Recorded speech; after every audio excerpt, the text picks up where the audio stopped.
Okay, good morning class. Okay, before we start, may I request to please all rise for our prayer. Miss Amor, can you please lead us in the prayer? Amen. So, class, before you all sit down, please take all the dirt under your chair and you may now sit down. Okay, so before we start, this is our house rules. Number one, pay attention. I want you to please eyes your ears on me. Listen carefully to every instructions that I will instruct and always listen. So no cell phones during class hours unless needed. So later on, if I told you to get your phones, you can get your phone and use it for school purposes only. So lastly is respect. So if someone is talking, please listen and for you to be able to also your classmates will listen to you. Okay class, before we start, I want to ask a question and to know if you really understand our last topic. So what was our topic last meeting? Yes? Okay, that's correct. So our last topic is all about personal hygiene. So to start with our lesson for today, I want you to watch a series of TV commercial and I want you to take note for some important details and some important part of the TV series and questions will follow. Okay.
Okay, class. Upon watching the video, what did you observe? Yes? Okay, that's a nice idea, nice observation. Yes, another one. You, did you agree to your answer? Okay, that's nice, no? So for our next question, what did you feel after watching the video? Yes, Mr. Sumaya. Okay, that's nice. You. Okay, thank you class for your answers, no?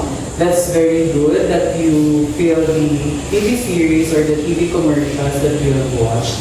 So for the third question, how will you relate yourself to the characters in the video? Yes. Okay, that's great. Did you agree to his answer? Okay, thank you for that answer. That you agree to his answer. So next question. Have you experienced scenarios shown in the TV commercials? Yes. Oh, that's good that you already experienced those scenarios already in your life and you come to a solution. So for our lesson for today is all about the characteristics of friendships, long-term commitments, marriage, and parenting. Okay, class. Now, we will proceed to our next activity. So, for our next activity, I want you to describe the pictures that I will flash on our screen. So, I want you to describe what is being portrayed by the people or the characters on the pictures that I will show you. So, for our first picture, yes? That's correct. So, the pictures portray a type of relationship. So, what type of relationship is it? So, yes? That's correct. So, it is friendship. So, it's all about friendship. So, what can you say about friendship? Yes? Okay, that's nice. That's correct. So, next picture. Yes, Mr. Abanto. Yes, they're happy there and it's all about their wedding. So, what can you say about it, Mr. Sumaya? Yes, that's correct again. So, for our next picture, what can you say? Yes? Okay, that's correct. No? The parents is telling something to his son. So, what do you think is the right term for that? Yes. Yes, so the picture portrays a parenting. So, what can you say about parenting? Yes? That's correct. So, guys, what do you think this special, what do you think what we need for us to be able to have this strong relationship with our friends, also parents, and someone that we love? Yes, that's correct. It is called commitment. That's what we need for us to be able to have a strong relationship with our friends, family members, and also our parents. So, okay, so let's proceed to our next activity. For this activity, I want you guys to make a poster. So, we will be having a poster making. So, since we celebrated Women's Month last month, I want you to make a poster that shows or illustrated your relationship with your mother, girlfriends, and also your grandparent or your grandmother. And it's time for us to show how we appreciate them in our lives. So I will give you at least 15 minutes to make a poster. So get your also paper and your coloring materials. You may now start.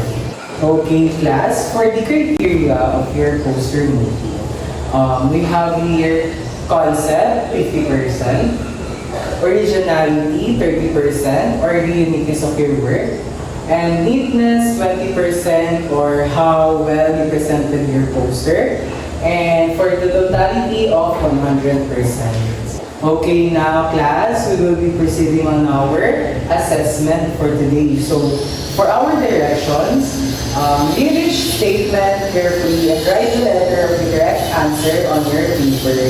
So, get 1/4, guys. Yes, 1/4.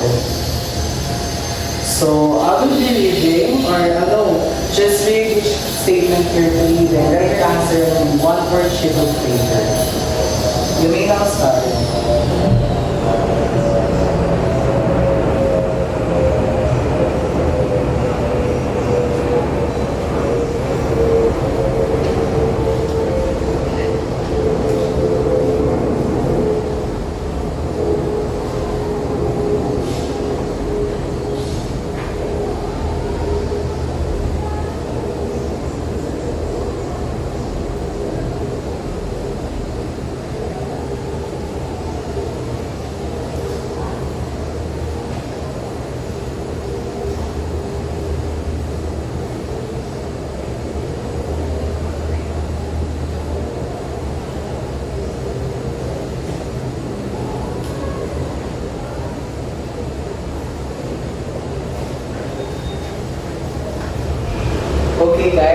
already done with the questions 1, 2, and 3?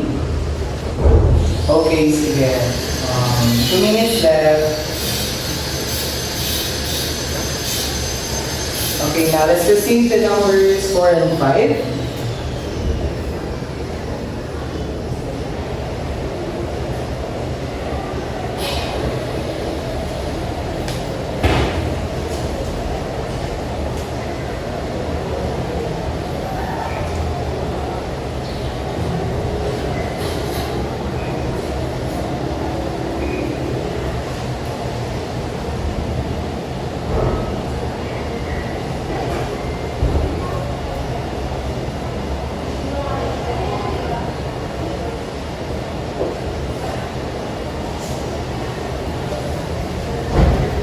Okay, class, are you done? Okay, let's check your papers. So, exchange papers with your seatmates. So, for question number 1, it is a voluntary and enduring relationship characterized by mutual care, respect, and support, where individuals enjoy spending time together and share experiences, interests, and values. So, what's the answer? Yes? So, yes, that's correct. So, the correct answer for number 1 is letter A, friendship. So, number 2, it is the state of being united to a person, a spouse, in a legal, consensual, and contractual relationship recognized and sanctioned by and dissolvable only by law. So, what's the correct answer for number 2? Yes? Okay, that's correct. So the answer for number 2 is letter C, marriage. So for number 3, it signifies a dedication or promise to continue something like a relationship, project, or belief for an extended period, often years or even a lifetime. So what's the correct answer for number 2? Yes? Okay, that's correct. So for number 3, the correct answer is letter B, long-term commitment. So for number 4, it is also known as the process of raising children, providing them with protection and care in order to ensure their healthy development into adulthood. So what's the correct answer? Yes? Okay, that's correct. So for number 4, the correct answer is letter C, parenting. So for number 5, they should show a genuine interest in your life, accept and respect you for who you are, and make you feel better about yourself. So what's the correct answer? Yes? Okay, that's correct. So the answer for number 5 is, so what's the answer again? Friends. So the correct answer for number 5 is letter A. So who got 5? Okay, so all of you got 5? Okay, guys. So for your assignment, make sure that you will give the poster that you make to your chosen person and video record their reactions and submit it again, your poster that you've made next meeting. So that's all for today. Thank you, class, for listening. You may now take your break.